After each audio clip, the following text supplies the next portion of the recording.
అందరికీ నమస్కారం అండి. తెలుగు కథలు బై లహరి ఛానల్కి స్వాగతం. వీధి తలుపు ఓరగా తీసి మొహం బయట పెట్టి అటూ ఇటూ తెరిపారా చూసి అనుమానాస్పదంగా ఎవ్వరూ లేరని నిర్ధారించుకున్నాక తలుపు మూసి గడియ పెట్టింది సావిత్రమ్మ. పడగ్గదిలోకి వెళ్లి ఆ తలుపు కూడా మూసి చెక్క బీరువా తెరిచింది. మెళ్ళో గొలుసుకు వేలాడుతున్న తాళం చెవితో లాగింది. దాని నిండా ఏవో కాగితాల కట్టలు, చిన్న చిన్న వెండి సామాను, పాత ఫోటోలు, వాటి మధ్యన ఓ పాతకాలం చాక్లెట్ల డబ్బా. ఆ డబ్బాని అపురూపంగా బయటికి తీసింది సావిత్రమ్మ. మంచం మీద కూర్చొని డబ్బా మూత తీసి పరుపు మీద బోర్లించింది. గలగల్లాడుతూ నాణేలు, పెళపెళ్లాడుతూ నోట్లు పక్క మీదకి దొర్లాయి. చెయ్యొక్కసారి పవిట కొంగుకి బాగా తుడుచుకుని ఆ సొమ్ము లెక్క పెట్టడం మొదలుపెట్టింది సావిత్రమ్మ. నాణేలు, తర్వాత నోట్లు, మొత్తం 42,400. సావిత్రమ్మ కళ్ళు సంతృప్తిగా విప్పారాయి. ఇంత డబ్బు ఒకేసారి చేతిలో పెడితే మెప్పుగా వెలిగిపోయే కోడలి మొహం ఊహించి చాలా సంతోషం అనిపించింది సావిత్రమ్మకి. నా పిల్లలకి నేనుండగా తక్కువ కానిస్తానా అనుకుంది ఒకంత గర్వంగా. అదే సావిత్రమ్మ లక్ష్యం, పంతం. ఆ ఇంట్లో 2 మగపిల్లల తర్వాత కాస్త ఎడంగా పుట్టిన ఆడపిల్ల సావిత్రి. మధ్యతరగతి కుటుంబమే అయినా ఆడపిల్ల, అందున చిట్ట చివరి సంతానం అవ్వటం వల్ల సావిత్రిని అల్లారు ముద్దుగా చూసేవారు ఇంటిల్లిపాది. ఆ అమ్మాయి నోటి వెంట మాట రావడం ఆలస్యం తీర్చేదాకా అగ్గగ్గలాడిపోయేవారందరూ. ఆమెకు యుక్త వయసు వచ్చేవేళకు విధి వక్రించింది. కొన్ని నెలల తేడాతో తల్లి తండ్రి కాలం చేశారు. అప్పట్నుంచి సావిత్రి అదృష్టం తిరగబడింది.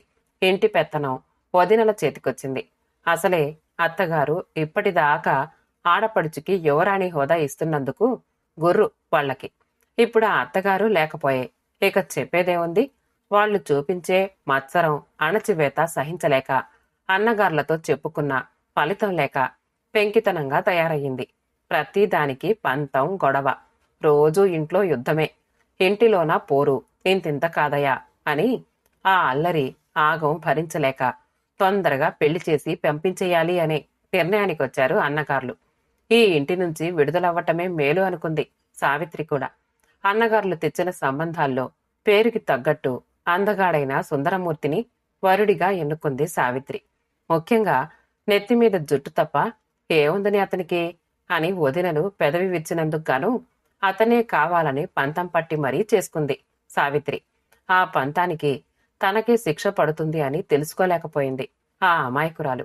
సుందరమూర్తి అందగాడే కాదు, శాంతమూర్తి కూడా. ఒక్కనాడు భార్యకు ఎదురు చెప్పేవాడు కాదు. పూలబాట మీద నడకల హాయిగా సాగిపోతున్న జీవితంలోకి కొత్త ఆనందాలు మోసుకొచ్చాడు చంద్రమౌళి. అనుకూలుడైన భర్త, చందమామ లాంటి బిడ్డ. నా అంత అదృష్టవంతురాలు మరొకరు ఉండరు పొంగిపోయింది సావిత్రి. ఆ పొంగు చూడలేని విధి మరోసారి వెక్కిరించింది. రోడ్డు ప్రమాదంలో సుందరమూర్తి మరణించాడు. అంధకారంలో కూరుకుపోతున్న ఆమెను పాపం అని సానుభూతి చూపించలేదు సరికదా. కాస్త వెనక ఆస్తి ఉన్నవాణ్ణి చూస్తావంటే విన్నదా? ఇప్పుడు చూడండి, దరిద్రం అంతా మానెత్తినే ఎక్కబోతోంది. ఏలినాటి శని గడప దాటింది అనుకుంటే రెట్టింపై తిరిగి వస్తోంది. కర్మ ఎవరికి తప్పినా మాకు తప్పుతుందా అంటూ మాటల శూలాలు విసిరి గాయాలు చేశారు వదినలు. 6 ఏళ్లొచ్చినాయి పిల్లగాడికి. ఇంకో 5-6 ఏళ్లు భరించితే ఏ చిల్లర కొట్లోనో కారు గ్యారేజీలోనో చేతి కింద పనికి పంపించొచ్చును. ఓ 1000 రూపాయలు తెచ్చుకుంటాడు. ముందు ఆలోచన చేశారు అన్నగార్లు. శోకానికి మించి పౌరుషం పొంగుకొచ్చింది సావిత్రికి. వాళ్ల కొడుకులు కాలేజీ చదువులు చదివేవాళ్లును, నా బిడ్డ చేతి కింద పనివాడునా? నా కంఠంలో ప్రాణం ఉండగా అలా కానివ్వను. వాళ్లకంటే గొప్పవాణ్ణి చేస్తాను, చేసి చూపిస్తాను శపథం చేసుకుంది సావిత్రి గట్టిగా. అన్నలు రమ్మన్నా పుట్టింటికి వెళ్లలేదు. వాళ్ల నుంచి చిన్నమెత్తు సాయం పొందకూడదని పట్టుదల. మరి తన పంతం నెరవేరేదెలా? తల్లి గారాభం వల్ల చదువా అబ్బలేదు. అంచేత ఏ ఉద్యోగానికి తను అర్హురాలు కాదు. ఏది దారి? చాలా యోచన చేసింది సావిత్రి. టౌన్లో ఉంటే ఖర్చెక్కువ. పక్కనే ఉన్న చిన్న పల్లెటూరికి మారిపోయింది. తన నగలన్నీ అమ్మిన పైకానికి భర్త ఆఫీస్ వాళ్ళిచ్చిన డబ్బు జత చేసి 4 గేదెల్ని, ఓ కుట్టు మిషన్ని కొన్నది. ఎండ కన్నెరక్కుండా పెరిగిన సుకుమారి పశువుల దగ్గర పని కూడా చిరాకు పడకుండా చేసింది. పాలమ్మింది, పెరుగమ్మింది, బట్టలు కుట్టింది. నామర్ద అనుకోకుండా, క్షణం కూర్చోకుండా ఇంట్లో ఉండి తను చెయ్యగలిగిన పనులన్నీ చేసింది. పైసా పైసా కూడబెట్టింది. రూపాయి ఖర్చు పెట్టాలంటే 10 సార్లు ఆలోచించి లోభితనం చూపించే సావిత్రి కొడుకు దగ్గరకొచ్చేసరికి ఏ లోటు రానిచ్చేది కాదు. బట్టలు నలగనిచ్చేది కాదు. వెండి కంచంలో వెన్న మిగడ వేసే పెట్టేది. ఫీజులు ఎక్కువైనా, డొనేషన్లు కట్టాల్సి వచ్చినా వెనకాడకుండా మంచి స్కూల్లోనే చేర్పించింది. మౌళి చాలా బుద్ధిమంతుడు. తల్లి ఆకాంక్ష పడుతున్న శ్రమ అర్థం చేసుకున్నాడు. శ్రద్ధగా చదువు. మేనమామ కొడుకులు డిగ్రీతో చదువు ఆపేస్తే మౌళి మాస్టర్స్ చేసి మంచి ఉద్యోగం కూడా సంపాదించుకుని తల్లిని సంతోషపెట్టాడు. సావిత్రి పట్టిన అసిధారా వ్రతం పూర్తయింది. వ్రత ఫలం ఇబ్బడి ముబ్బడిగా చేతికందింది. ఏమో అనుకున్నాం కాని సావిత్రి అన్న పేరు నిలబెట్టుకున్నావు సుమా అన్నారు వదినలు నొసలు పైకెగరేసి. ఉపవాసం తర్వాత పిండి వంటలతో సహా వడ్డించిన విస్తరి ముందు కూర్చున్నట్టు చాలా తృప్తి పడింది సావిత్రి. మౌళికి వచ్చిన ఉద్యోగం హైదరాబాదులో. తల్లిని కూడా తనతో పాటు తీసుకువెళ్లాలని చాలా ప్రయత్నించారు. ఈ పాడి పశువు కామాటం ఉన్నపాటున వదిలి రావడం అయ్యే పనేనా నాన్న? ముందు నువ్వెళ్ళి వసతి అది చూసుకో. నాదే ఉంది. ఇవాళో రేపో నీ దగ్గరికి చేరాల్సిన దాన్నే కదా. కొడుకుని సమాధానపరిచి పంపించింది సావిత్రమ్మ. మౌళి ఉద్యోగస్తుడైన దగ్గర్నుంచి చిన్న అన్నగారు చెల్లెలింటికి రాకపోకలు సాగిస్తున్నాడు. మౌళిని ఓసారి మా ఇంటికి పంపవే సావిత్రి, బావని చూడాలని మంజుల తెగ సరదా పడుతోంది అంటున్నాడు. ఒకప్పుడు ఈ అన్నా వదినగారులే పేడవాసన అత్తింట్లో, మేం రాము అంటారమ్మా పిల్లలు. ఏమీ అనుకోవద్దు సావిత్రి అన్నారు. ఇప్పుడు పిల్లనిస్తామని వస్తున్నారు నిరసనగా అనుకుంది సావిత్రి. ఎందుకైనా మంచిదని మౌళి అభిప్రాయం కూడా అడిగింది. తన పెళ్లి విషయం పూర్తిగా తల్లికే వదిలేసి అంతా నీ ఇష్టమమ్మా అన్నాడు మౌళి. ఇక ఆలస్యం చెయ్యలేదు సావిత్రి. ఎప్పటినుంచో ఆమె దృష్టి సుప్రియ మీద ఉంది. తన చిన్ననాటి స్నేహితురాలు దమయంతి కూతురు సుప్రియ. విధి తనని చూసి వెక్కిరించినప్పుడు కొందరిలా తగిన శాస్తి జరిగింది అనుకోక తనని ఓదార్చడానికి వచ్చింది దమయంతి. కన్నీళ్లు పెట్టుకుంది. తనుకుని ముందడుగు వెయ్యటానికి ధైర్యం చెప్పింది. 1-2 సార్లు తల్లి వెంట వచ్చిన సుప్రియ చాలా నచ్చింది సావిత్రికి. చాలా ఒద్దికైన పిల్ల. దమయంతి భర్త ప్లీడర్ గుమాస్తా. ఒకరి తర్వాత ఒకరు 3 ఆడపిల్లలు వాళ్లకి. సావిత్రమ్మ సంబంధం కలుపుకుంటానన్నప్పుడు దమయంతి భయపడింది. మీకు తూగగలనా అంది. నా కొడుకు కాళ్లు కడిగి నీ కూతుర్ని కన్యాదానమివ్వు చాలు అంది సావిత్రి. పెళ్లైపోయింది. కాపురానికి తీసుకొచ్చేటప్పుడు కూడా చీరా సారే అంటూ బరువు పెంచుకోకు, పసుపు చెంబు ఇచ్చి పంపించు. నీ కూతురికి ఏ లోటు రాకుండా నేను చూసుకుంటా అంది భరోసాగా. అన్నట్టుగానే కొడుకు సంసారానికి కావలసిన మంచం, కంచం, పప్పు, ఉప్పుతో సహా సమస్తం అమర్చి కోడల్ని కొడుకు దగ్గర దిగబెట్టింది. మౌళి చాలా ప్రాధేయపడ్డాడు. ఇక తమతో పాటు ఉండిపోమ్మని. పాతపాటే పాడింది సావిత్రమ్మ, గొడ్డు గోదా అంటూ. అప్పుడే వచ్చేశారా అని పరామర్శించిన ఊళ్ళో వాళ్లకి కొత్తగా పెళ్లైన జంట వాళ్ల మధ్యన పానకంలో పుడకలా నేనెందుకక్కడా అంది గడుసుగా. అసలు కారణం ఆవిడకు మాత్రమే తెలుసు. సిటీలో కొడుకు తీసుకున్న అపార్ట్మెంట్లో మార్బుల్ వేసిన ఫ్లోరింగు, సన్ గ్లాస్తో తళతళ్లాడుతున్న వార్డ్రోబ్సు, మాడ్యులర్ కిచెను అన్నీ చూసి ఉబ్బి తబ్బిబ్బైపోయింది సావిత్రి. కాని సుప్రియకి మాత్రం తృప్తి అనిపించలేదు. అంతక్రితమే ఆ కమ్యూనిటీలో ఉన్న స్నేహితుడి ఇంటికి భార్యని తీసుకువెళ్లాడు మౌళి, పరిచయం చేద్దామని. వాళ్ల ఫ్లాటు వైభవం ఏమని చెప్పాలి? ఖరీదైన ఫర్నిచర్తో కళకళ్లాడిపోతోంది. తమ ఇంట్లో ఏమున్నాయి? క్యాన్ కుర్చీలు 4, నవారు మంచాలు 2. ఇల్లు బావుంటే సరా, దానికి తగ్గ ఫర్నిచర్ లేకపోతే ఇలా అయ్యవారి నట్టిల్లల్లేనే ఉంటుంది అంది పెదవి విరిచి. భర్తని ఒక్క టీవీ అయినా తీసుకుందాం అని ప్రాధేయపడితే ఆ ఎడ్యుకేషన్ లోన్ తీరేదాకా నోరు మెదపొద్దు అన్నాడట ఖచ్చితంగా. వేలబడిపోయిన కోడలి మోహం చూడగానే నీ కూతురికి ఏ లోటు రానివ్వను అని స్నేహితురాలికిచ్చిన మాట గుర్తుకొచ్చింది సావిత్రమ్మకి. బాధపడకే అమ్మాయి, ఒక్కొక్కటి నేను కొనిపెడతాగా అంది. అలా అభయమిచ్చాక ఇంకా అక్కడే ఉండి తిని కూర్చుంటే ఎలా? తిరిగి రావడం ఏమిటి? పనిలోకి దిగిపోయింది. ఈసారి రెట్టింపు కార్యదీక్షతో. మౌలి ఉద్యోగస్తుడయ్యాక బలవంతాన గేదెల్ని అమ్మించేశాడు. మిగతా పని చేయడానికి కూడా పాలేరుని కుదిర్చాడు. ఊరికి వచ్చి రాగానే సావిత్రమ్మ చేసిన మొదటి పని తల్లి జ్ఞాపకార్థం అమ్మకుండా ఉంచుకున్న ఒకే ఒక్క గొలుసుని తెగనమ్మి చంటి పిల్లలున్న ఇళ్లల్లో ఆవు పాల గిరాకీ ఎక్కువగా ఉన్నదని ఒక ఆవుని ఇంకో గేదెని కొనేసింది. పాలేర్ని కాస్త మానిపించేసింది. కంటి చూపుకి కాస్త ఇబ్బందిగా ఉంటోందని మూలన పెట్టేసిన కుట్టు మిషన్ దుమ్ము దులిపి సమయం దొరికితే చాలు టకటక మనిపించేస్తోంది. ఊర్లో ఇది వరకు సావిత్రమ్మ జాగ్రత్త మనిషి అని మాత్రమే అనుకునేవాళ్లు. ఇప్పుడైతే ఎంత పిసినారో, ఎంగిలి చేత్తో కాకిని తోలట్లా అని చెవులు కొరుక్కుంటున్నారు. అనుకోరా మరి, వెన్న తీసిన మజ్జిగాని, పెరట్లో కాసిన పువ్వు అని, కాయని ఇది వరలో బీదా బిక్కి అడిగిన వాళ్లకి ఇచ్చేస్తూ ఉండేది. ఇప్పుడు ప్రతిదానికి ఖరీదు కట్టే తీరుతోంది. అలా 6 నెలలు గీసి గీసి పోగేసిన కష్టం ఈ 42,000. రాజ్యాలు జయించినంత విజయ గర్వంతో కొడుకింటి గుమ్మంలో అడుగుపెట్టి పొంగుతున్న పాల మీద నీళ్లు చల్లినట్టు చల్లారిపోయింది సావిత్రమ్మ. ముందు హాల్లో సోఫా సెట్, గోడకి పెద్ద టీవీ సెట్, పూసల పరదా వెనక తళతళలాడుతోన్న గ్లాస్ టాప్ డైనింగ్ టేబుల్. ఇది తన కొడుకు ఇల్లేనా? రండి రండి అత్తయ్యా. సుప్రియ ఆప్యాయంగా లోపలికి ఆహ్వానించేదాకా అలాగే నిలబడిపోయింది సావిత్రమ్మ. హాల్లోనే కాదు, అన్ని గదుల్లోనూ కొత్త వస్తువులు వచ్చి చేరాయి. మిక్సీ, ఫ్రిడ్జు, వాషింగ్ మిషను, పడగ్గదిలో ఊరంత మంచం, దానిలో పరుపు. ఇవన్నీ ఒక్కసారిగా ఎలా? ఏం చేయమంటావమ్మా? ఇవన్నీ ఇంటికొచ్చేదాకా నీ కోడలు నన్ను నిద్రపోనివ్వలేదనుకో, మురిపెంగా భార్యకేసి చూస్తూ చెప్పాడు మౌలి. మరి లోను? అడగకుండానే ఆ ప్రశ్నకి జవాబిచ్చేశాడు మౌలి. ఇక్కడ కొన్ని పెద్ద పెద్ద షోరూముల్లో 0% ఇంట్రెస్ట్కి మనకు కావలసిన వస్తువులు ముందే ఇచ్చేస్తారు. నెల నెల కొద్ది మొత్తంలో తీర్చుకునేలాగా. లోన్ కూడా కట్టాల్సిన దానిలో సగమే కడుతున్నాను. పర్లేదు, కాస్త ఆలస్యం అవుతుందంతే. ఈలోగా ఇంక్రిమెంట్ వచ్చి శాలరీ పెరుగుతుంది, ప్రమోషన్ కూడా రావచ్చు. అప్పుడిక ఇబ్బందే ఉండదు అని సంతోషించవలసిన సంగతే. కాని ఏదో వెలితి సావిత్రమ్మకి. నేనింకా టీవీ, సోఫాలు కొని పెడదామని వచ్చానురా అబ్బాయి అంది సావిత్రమ్మ. ఆశాభంగం తాలూకు ఛాయలు వద్దనుకున్నా తొంగి చూశాయి ఆవిడ స్వరంలో.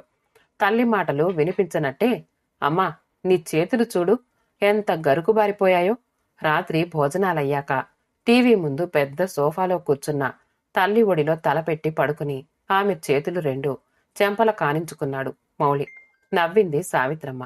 ఇంక చాలమ్మా, నీ శక్తంతా కరగబెట్టి నన్నింత వాణ్ణి చేశావు.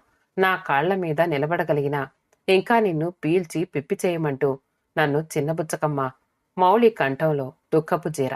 కొడుకు తల నిమురుతూ మరి మాట్లాడలేదు సావిత్రమ్మ. కాని మనసు నిండా నైరాస్యం. ఓ మాటిలా వస్తారా అత్తయ్యా? వంటిల్లు సర్దుతున్న సుప్రియ పిలుపు. ఆలోచనల్లో నుంచి తేరుకుని కొడుకు తల దిండు మీదకి చేర్చి లేచింది పార్వతమ్మ. ఈ ప్లేటు తుడిచిపెట్టరు? గాజు ప్లేట్లు అత్తగారికి అందించి, ఆయన మాటలకి మీరు బాధపడకండత్తయ్యా. మీ అబ్బాయిదంతా విడ్డూరంగాని పిల్లలకి పెట్టుకోవాలని ఏ తల్లిదండ్రులకుండదు. దానికో పరిధి, కాల పరిమితి ఉంటాయా ఏ?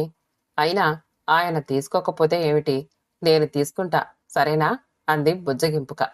అప్పుడు గుర్తొచ్చాయి మధ్యాహ్నం కోడలి ముఖత విన్న మాటలు. ఆ కమ్యూనిటీలోనే ఉన్న లేడీస్ క్లబ్ యానివర్సరీ అట. ఆ ఫంక్షన్ కోసం ఎదురు ఫ్లాటు సీఈఓ గారి భార్య, పక్క ఫ్లాటు ప్రొఫెసర్ గారి భార్య 25,000 పెట్టి బ్రహ్మాండమైన డిజైనర్ శారీస్ కొనుక్కున్నారట. మీ అబ్బాయిని అడిగితే ఇదేం పెళ్ళా పండగ? ఏం చెక్క, ఆ వెంకటగిరి జరీ చీర కట్టుకువెళ్ళు, అందరికన్నా హుందాగా ఉంటావు అన్నారు. వాళ్ల డిజైనర్ శారీల ముందు నా నేత చీర ఎంత నామర్దాగా ఉంటుందో చెప్పండి అంది. కోడలితనానికి విస్తుపోయింది సావిత్రమ్మ. అంటే తను చెమటోడ్చి తెచ్చిన 40,000 కోడలి చీరలకు ఖర్చవబోతోందా? ఎందుకో ఇష్టంగా అనిపించలేదు. తాను పోటీ పడింది ఎందుకు? కొడుకుని పైకి తీసుకురావాలి అని, నలుగురితోనూ శభాష్ అనిపించుకోవాలి అని. ఇలా పొరుగువారితో సమానంగా చీరలు, నగలు కావాలి అని కాదు. సుప్రియది ఆరోగ్యకరమైన పోటీ కాదు. తల్లిని జాగ్రత్తగా ఏసీ బోగి ఎక్కించి రైలు బయలుదేరడానికి ఇంకా టైం ఉందని తల్లి పక్కన వచ్చి కూర్చున్నాడు మౌలి. వీడ్కోలు ఎప్పుడూ బాధాకరమే. అమ్మా, నువ్వింకా కష్టపడటం నాకిష్టం లేదు. ఆ లంపటాలన్నీ వదిలించుకుని తొందరగా నా దగ్గరకొచ్చేయివు. కొడుకు గొంతులో ఆర్తికి కదిలిపోయి ప్రేమగా చూస్తూ తల ఊపింది సావిత్రమ్మ. రైలు కదిలింది. సావిత్రమ్మ తల్లో ఆలోచనల చెదల పుట్ట కూడా కదిలింది. తనిప్పుడు వెనక్కి వెళ్లి చేసేదేముంది? మళ్లీ డబ్బు కూడబెట్టడానికా? ఎందుకు? తన కొడుక్కి అవసరం లేదు. కోడలి ఆడంబరాలకి లేదు. అందుకే తీసుకెళ్లిన దాంట్లో 20,000 మాత్రమే తప్పనిసరయ్యి కోడలి చేతిలో పెట్టి వస్తోంది. పోని కొడుకు ప్రాధేయపడినట్లు వాళ్ల దగ్గరికి చేరిపోయి కృష్ణారామ అనుకుంటూ కాలం వెళ్లబుచ్చడమా? తనకింకా పని చెయ్యగల వయసుంది. సత్తువా ఉంది. 20 సంవత్సరాలకు పైగా పనికి అలవాటైన శరీరము, మనసు అందుకు ఎదురు తిరుగుతున్నాయి. మరేం చేయడం? స్టేషన్లో బండి ఆగింది. గంట ఆలస్యంగా. అప్పటికే మునిమాపు వేళయింది. సిటీ బస్సు కోసం ఎదురు చూడకుండా షేర్ ఆటోలో పక్క ఊర్లో ఉన్న ఇంటికి చేరుకునేసరికి దీపాలు పెట్టేశారు. గేటు తెరిచి లోపలికి అడుగు పెడుతూ ఆగిపోయింది సావిత్రమ్మ. ఇంటి వరండాలో 5-6 చాపలు పరుచుకుని పడుకోబోతున్నారు. ఎవరది? గద్దించింది. నేనమ్మా, తవిటమ్మని. వరండా మెట్లు దిగి వీధి లైటు వెలుతురులోకి వచ్చింది తవిటమ్మ. నువ్వా? అంది సావిత్రమ్మ గాబరా తీరి. నువ్వు ఎటూ లేవు కదా అని వరండాలో పిల్లలు మేము పడుకుంటున్నామమ్మా. తవిటమ్మ సంజాయిషి ఇస్తోంది దబదబా పక్కలన్నీ పోగు పెట్టేస్తూ. పర్లేదు, లేవకండి, పడుకోండి అంది సావిత్రమ్మ తాళం తీసి లోపలికి వెళుతూ. మొన్నటి దాకా పాలేరుకి సాయంగా పశువుల దగ్గర ఇంట్లో పని చేసి పెడుతూ ఉండేది తవిటమ్మ. తను ఊరు వెళ్లే ముందే తెలిసింది. కాలువ గట్టున వేసుకున్న 4 పూరి గుడిసెలు అగ్నిహోత్రుడికి నైవేద్యమయ్యాయని. వాటిల్లో ఒకటి తవిటమ్మది. సరిగ్గా కొడుకు దగ్గరికి వెళ్లే ముందు రోజు పిల్లల్ని వెంటేసుకొచ్చింది తవిటమ్మ. అమ్మా, మొండి గోడలు మిగిల్చిందమ్మా అగ్గి. ఎలాగో ఆ గోడల చాటునే ఉడకేసుకుంటున్నాం. రాత్రిలే ఆరుబయట చలికి బిడ్డలు బిగుసుకుపోతున్నారమ్మా. ఓ 1000 అప్పిచ్చినావంటే 4 వాసాలు పాతి పైన తాటాకులు కప్పుకుంటామమ్మా. నీ పేరు చెప్పుకుని బిడ్డల్ని బతికించుకుంటానమ్మా అని కాళ్లా వెళ్లా పడింది. నిజంగా జాలేసింది. కాని కొడుకు కోసం దాచిన రొక్కంలో మొరిక ఎలా పెడుతుంది? అయినా తనకు మాలిన ధర్మం కూడదు అన్నారు పెద్దలు. నా దగ్గరెక్కడుందే తవిటమ్మా? డబ్బుకి ఇబ్బందిగా ఉంటోందనే కదా నిన్ను కూడా పని మానిపించాను అంది కారుణ్యాన్ని వెనకపెట్టి. ఆ రాత్రి నిద్రాదేవత సావిత్రమ్మని కనికరించలేదు. రైలు ఆగినప్పుడు నిలిచిపోయిన ఆలోచనలు జోరీగల్లా మనసును చుట్టుముట్టి గీపెట్టాయి. ఈసారి సంపాదించినది తనే గాజులో గొలుసులో చేయించుకుంటేనో? అయ్యో రాత! నగల మీద వ్యామోహం 25 ఏళ్ల క్రితమే చచ్చిపోయింది. ఇప్పుడు లేచిరమ్మంటే వస్తుందా? అదా ఇదా ఏది అన్న గుంజాటన మూలంగా తెల్లవారుజాము దాకా మెసులుతూనే ఉంది సావిత్రమ్మ. అమ్మా, అమ్మగారు! తవిటమ్మ కేకలతో మెలకు వచ్చింది సావిత్రమ్మకి. గోడకున్న వెంకన్న క్యాలెండర్కి దండం పెట్టుకుంటూ లేచి వీధి తలుపు తెరిచింది. వరండా కడిగి ముగ్గేశానమ్మా, వెళ్లేటప్పుడు చెప్పిపోదామని పిలిచాను అంటోంది తవిటమ్మ. రాత్రి తనని చూడగానే కప్పుకున్న చింకి దుప్పట్లు పక్కకు తోసేసి భయంగా లేచిపోయి తల్లి చీర కుచ్చిళ్లు చుట్టుకుంటూ ముడుచుకుపోతున్న దాని పిల్లలు చటుక్కున గుర్తుకొచ్చారెందుకో సావిత్రమ్మకి. అప్రయత్నంగానే తవిటమ్మా అని పిలిచింది. గేటు వరకు వెళ్లిన తవిటమ్మ వెనక్కి తిరిగింది. 1000 రూపాయలు కావాలి అన్నావు గదూ, రా ఇస్తాను అంది సావిత్రమ్మ. నా తల్లే, నా బిడ్డల్ని బతికించినావమ్మా అంటూ ఇంత మొహం చేసుకుని గుమ్మం ముందు దాకా వచ్చింది దండాలు పెడుతూ. లోపలికొచ్చి పర్సులో నోట్లు లెక్క పెడుతున్న సావిత్రమ్మకి 20,000 చేతిలో పెట్టినా వెలగని సుప్రియ మొహం మనసులో మెదిలి నోట్లు లెక్క పెట్టడం మానేసింది. మొత్తం 20,000 చేతిలోకి తీసుకుని బయటికొచ్చింది. తవిటమ్మ, ఇంటికి పూర్తిగా కప్పు వేయించుకో. 2 బళ్ళు మట్టి కూడా తోలించుకుని గోడలు మెత్తుకో అంది డబ్బంతా తవిటమ్మ చేతిలో పెడుతూ. ఇది అప్పు కాదు, నీ పిల్లల కోసం నేను చేస్తున్న సాయం అనుకో. భగవంతుడి ముందు మోకరిల్లినట్లు మోకరిల్లి 2 చేతులతోనూ సావిత్రమ్మ పాదాలు తాకింది తవిటమ్మ చెమర్చిన కళ్లతో. కొడుకు కోసం కష్టపడుతున్నప్పుడు ఒక బాధ్యత, బరువు, తపన తనని తరుముతున్నట్టు ఉండేది. అది స్వార్థం. నాది, నాకు అనే మాటలు మర్చిపోయి ఆపదలో చేయి చాపిన వారిని ఆదుకోవడంలో ఎంత తృప్తి, ఎంత ఆనందం. హృదయం ఎంతో విశాలమైనట్టు, అదంతా అమృతంతో నిండినట్టు హాయైన అనుభూతి. అమ్మయ్యా, ఇక నేనెందుకు సంపాదించాలి అని క్వశ్చన్ మార్క్ వేసుకోనక్కర్లేదు. ఏదో పెద్ద సమస్యకు అద్భుతమైన జవాబు దొరికినట్టు తేలిగ్గా నిట్టూర్చింది సావిత్రమ్మ. శుభం. కథ సమాప్తమండి. కథ నచ్చితే లైక్ చేయండి, షేర్ చేయండి, కామెంట్ చేయండి. మా ఛానల్ని సబ్స్క్రైబ్ చేసుకోండి. మళ్ళీ కలుద్దాం ఇంకో మంచి కథతో.